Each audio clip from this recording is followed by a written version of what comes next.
Welcome back. Spooky season is here, and one West Michigan event returns for its fourth year. No tricks, just treats. We're talking about the Clock Mobility Trunk or Treat. We've got Thea Holsema live in studio with us with Clock Mobility to tell us all about their upcoming event. Thanks so much for joining us live this morning, Thea. Yeah, thank you for having me. Yeah. I appreciate it. Absolutely. Well, first, let's give people the rundown of what Clock Mobility is for people who may not be familiar with your group. Of course. So Clock Mobility is a local family-owned business that specializes in modifying vehicles for people with disabilities. Nice. So we sell wheelchair accessible vehicles. We can modify a vehicle that the wheelchair user already has.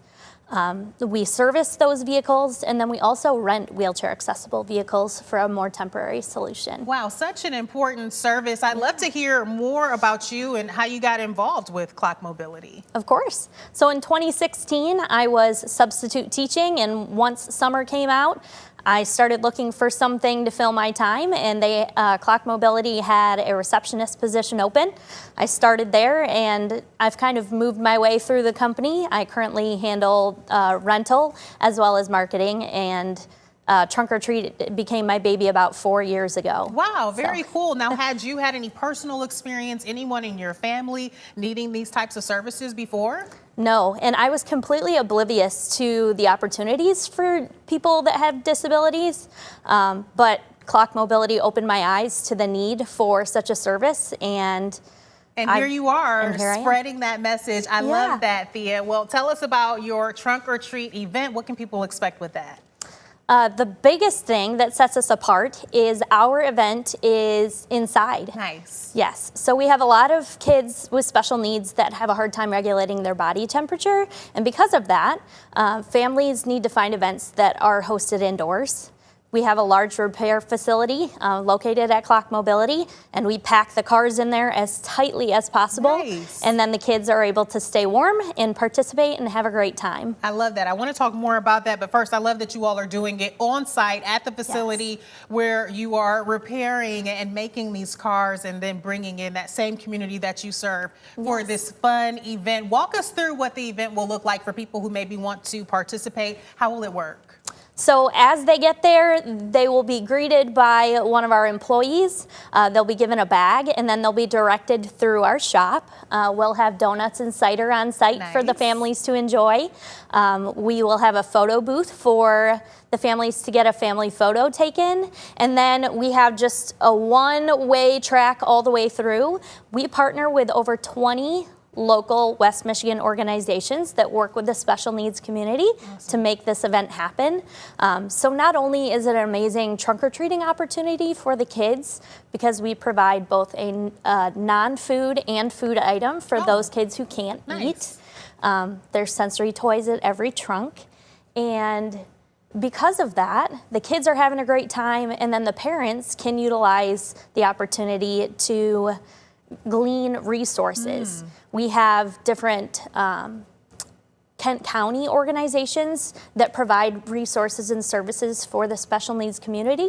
We have nonprofits that are partnering with us, and we also have different therapy centers and businesses like ourselves that all cater toward the special needs community. That is fantastic. Something for the kids and the whole family to really get some benefits out of this. You know, could you talk more about the need for events like this for this community in particular? I love that you said you really had not been immersed in it before 2016. And so what have you seen yourself about this need for events like this? So I noticed it when my kids were young. I was going to all of these trick-or-treating events, trunk or treats, Zoo Goes Boo, things like that. And I noticed that there wasn't a lot of kids in wheelchairs at these events. And I started kind of brainstorming, well, why is that? Well, October weather in Michigan is really unpredictable, and so if it's cold or rainy, those kids are most likely not going to want to go to those events. Right.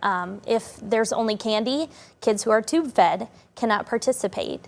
And so I found a need through my own kids' experience, and just thought, well, this is a way for us to give back to the community that we serve and got in touch with several organizations, and the rest is history. Wow, I So- love that. And you're so right about that. I mean, not only the restrictions that you mentioned already in terms of feeding, transportation, which you all help with as well, it being outdoors, but just in general, families having to live with these barriers per se might just sit it out altogether. Hey, this is just not something we can take part in anymore, and you all are changing that.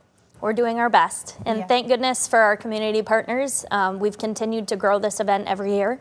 Our first event, I think we had maybe 50 people come through, and just a handful of community partners. I decorated most of the trunks myself. Wow. This year, I'm only having to decorate 2 because we have over 20 community partners that are coming to participate. That is awesome, Thea. Yeah. And I mean, speaking of those barriers, I love that this is all full circle because you help with that as well. I mean, again, Yes. it's something that, excuse me, we may not think about regularly because we just live our day-to-day lives. We get in our car Right. and we go, and not everyone is able to do that. Talk about how you all are helping families just in being able to get back out and get back to their day-to-day lives with the services that you're offering for vehicles. Yes, we do a great job reaching out to the community to find out what the needs are, how we can assist.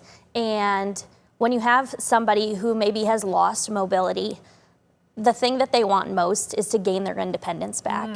And being able to come in and get outfitted for a vehicle so that they can gain that independence back really is priceless. And it's been one of the most rewarding parts of my job. Oh, I can only imagine. Okay, well, we are short on time here now, Thea, but if you could just finish off by saying, what has been the reaction you've seen, maybe the best one, whether it's been at one of your trunk or treat events or even just seeing a family getting that transportation access back?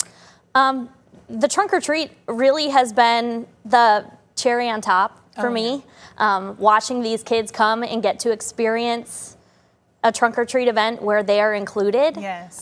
It really is such a memorable day, and the families are super appreciative. I even have one family who has a little boy in a wheelchair who loved the event so much last year that he is providing a trunk this year. Oh, that's and he awesome. just cannot wait to be able to share this experience with some other kids. I So. absolutely love that. So do families need to sign up in order to take part? What's the process if people are listening and they're like, I want to be there? All they have to do is show up. It's going to be Friday, October 24 from 6 to 8 p.m. And last year we had around 300 kids. Woo. I'm excited to see how many kids we have come through this year. I am excited too. This is a fantastic event. I'm so glad that you all are doing it and everything that's happening at Clock Mobility. Thea, thank you so much for being here this morning. Yes, thank you so much for your time.